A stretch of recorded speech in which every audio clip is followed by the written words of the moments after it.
Let's be honest, getting on top of your dog's recurrent or chronic yeast infection, look, it can really be tough. Like many microbes, yeasts have sneaky ways to avoid the effects of many of those conventional drugs that you might have had your dog on, and they can build resistance to them, making it almost impossible to get rid of. Now, one of these protective measures is what is known as a biofilm, and this acts like a shield, making yeast resistant to those conventional treatments. However, once this protective biofilm is disrupted or stripped away, the yeast then becomes more vulnerable to the immune system's defenses as well as other more natural things. So in today's video, let's have a look at this biofilm and some of the top 5 natural remedies that can help break this down. So stay tuned to learn more.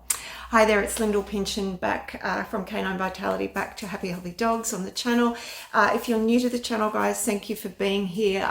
Sorry I haven't been on for a while, but I'm here again now. If you're a regular, thank you for being here again, and I hope you find this video helpful today. If you would like to subscribe, feel free to do so, and don't forget to click the little bell to be notified of upcoming content. Now, firstly, let's take a look at what this biofilm is. Now, biofilms are a complex community of yeast cells that they adhere to each other and to other surfaces, forming like a protective matrix. Now, biofilms, they're common in nature and they can be found in other microbes too, like bacteria.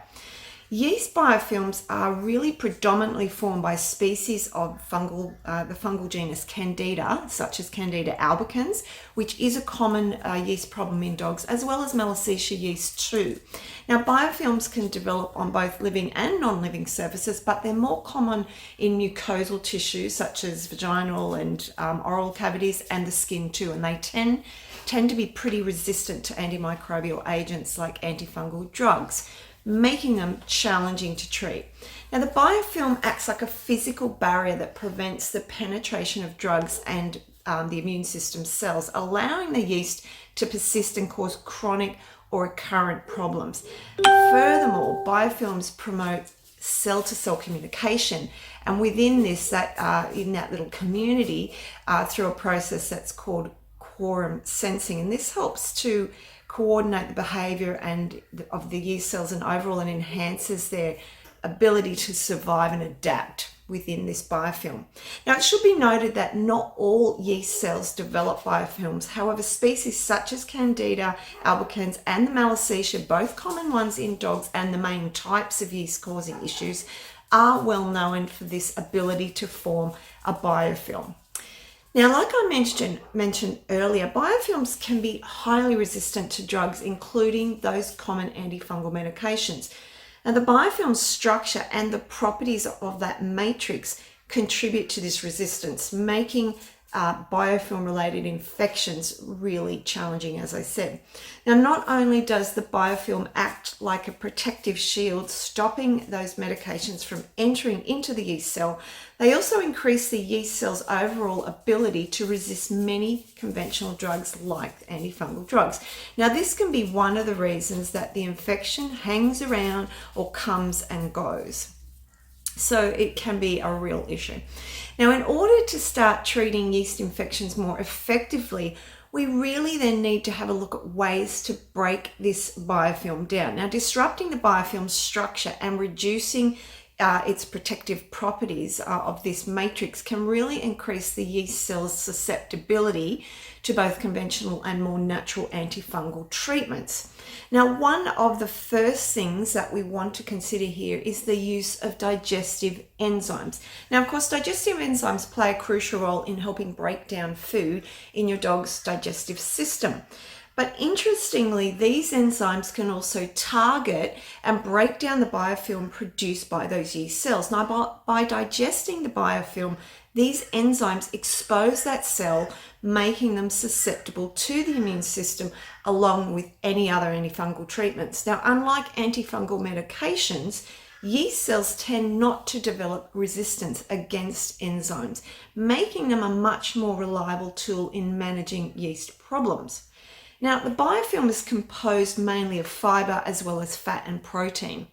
Therefore, it's important to use a digestive enzyme supplement that can effectively break down all 3 of these components. Now, one particular enzyme to look out for is cellulase. Now, this specifically does target and break down the fiber present in the yeast biofilm. Now, since dogs don't naturally produce cellulase, it needs to be supplemented in their diet. Other digestive enzymes in the supplement will also help break down the fats and proteins found in the biofilm, including serrapeptase. Now, to ensure the effectiveness of digestive enzymes against those yeast cells, it's really important to administer them between food. Given this way, you're going to ensure that the enzymes are going to target the yeast cells effectively. Additionally, enzymes contribute to creating a more acidic environment in the digestive tract, which makes it less hospitable for both yeast and those harmful bacteria to thrive in. Now, how long would you need to give these for? Now, the duration of giving digestive enzymes to help break down this biofilm, it's going to vary depending on the dog, on the severity of the yeast infection, on their individual immune response, etc. But in general, it's recommended to give enzymes consistently for a period of several weeks to maybe even months, depending on the dog, as I said, to effectively break down this biofilm and manage those infections. However, it's important to note that every dog is different and the duration of enzyme supplementation is going to really vary, as I said, and you'd need to adjust it depending on your own dog. I tend to recommend probably 4 to 8 weeks and then reassess. So that's just a guide, I suppose, to start with.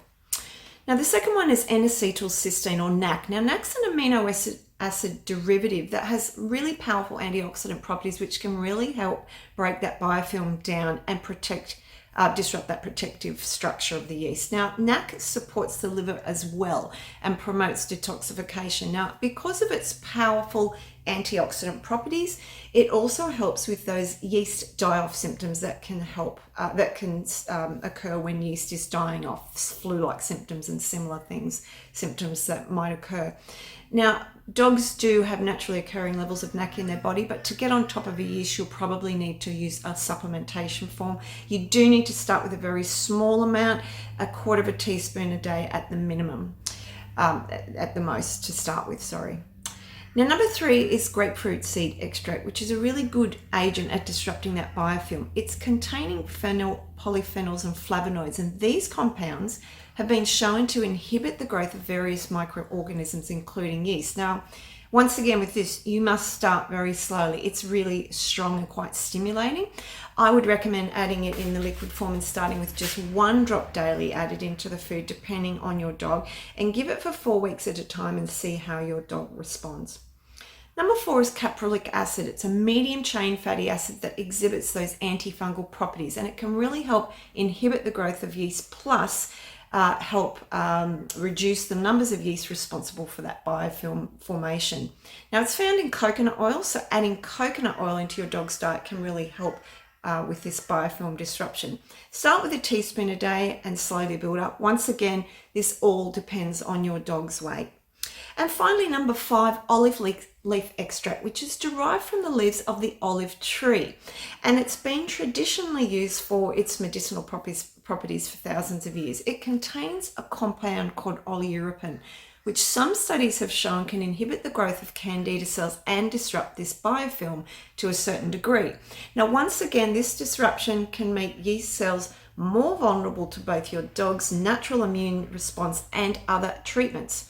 Also, an interesting fact, did you know that inflammation often accompanies yeast infections, and chronic inflammation can really contribute to the persistence of that biofilm? So using olive leaf as an anti-inflammatory agent as well can help reduce inflammation that's associated with the infection and reduce that biofilm. By addressing this inflammation, it indirectly supports the breakdown of that biofilm matrix. Now, I love to give this in liquid extract form, and it can be given over long periods of time if needed. Dosage can range from 1/4 to 1 teaspoon a day in food, but once again, this depends on your dog. Well, guys, I hope you found that helpful in terms of 5 supplements that we can use to treat that very resistant stubborn biofilm. Now, breaking down this biofilm really is key to getting on top of many yeast issues, as it can lead to a more complete treatment by being able to access the yeast cell itself and kill it off.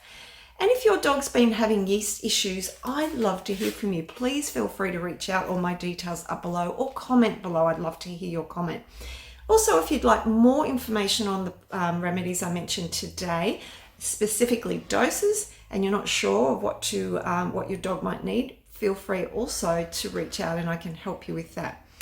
And you might be interested in jumping over to my website. I'll link that below too. I've just got a new ebook I've produced up there. You can purchase, it's very inexpensive, and it has a lot of information about overcoming yeast problems, and we talk more about the biofilm in that ebook. So guys, I hope you enjoyed today's video. If you did, I'd love you to give it a thumbs up and share so we can get more of this content out to help other people on YouTube. I hope you're having a great day wherever you are. Looking forward to catching up with you in another video. Until then, have a good day. I'll talk to you soon. Bye for now.